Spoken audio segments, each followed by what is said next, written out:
Hello po, magandang gabi sa lahat. Welcome sa my vlog.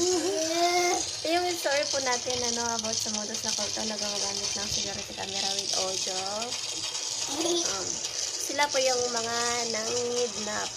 Alam mo kung bakit? Yung security camera ay isang lupalop ka kasi sila ng lupa makikita. Kahit sa labas ng bansa, makikita kanila kahit dito sa Pinas. Sila po yung nanguha ng bata't matatanda. Kasi yung tao nila, sinasabihan nila yan sa kanilang audio na, ayun, wala nang katao-tao at meron naglalakad mag-isa. Kuhin nyo na yun. O, ganun. Kaya huwag kayo maglakad mag-isa. Doon kayo sa maraming tao. At na pwede kayong humingi ng tulong, saklolo, ganyan talaga. Sila din yung nagpapabitay ng mga taong iniisip ng kanilang katayin. Kunwari, nagbibigti ito. Pero yun pala hindi. Pinapabitay nila lang kung bakit. Yung kanilang kakatayin, pag nag-iisip ng tao, yung kanilang kasing security camera with audio ay merong brain detector. Kaya nagbabahay sila sa isip. At yung iniisip ng tao, halimbawa miss na miss niya, binibigyan nila ng kahulugan na mamamatay daw. Kaya, tinutuluyan nila yon.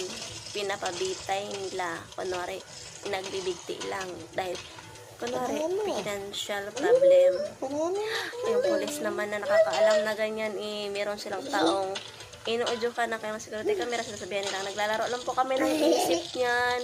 Deep inside, pinapahirapan nila. Pag humingi, hindi pinabigyan. Pag nagbibenta, pinipigilan. Alam mo kung bakit. At nang tanggapin na, iitag-ita din. At ang may nindigan ka ba na ganyan kinakausap niya dyan? Gusto niya, kinausap niya dyan yung kanyang kakatayin, nagtawag niyang gawing manager, ay gusto niya sagutin siya. Tapos sa palabas niya sa mga taong nakita na sumasagot sa kanya, baliw na salitang mag-isa. Yun para alam ng mga tao na nagsasalita talaga sila dyan, kinakausap talaga ng mga tao dyan. Pinaparinig nila ng ganyan na kakatayin ka, babarilin kita.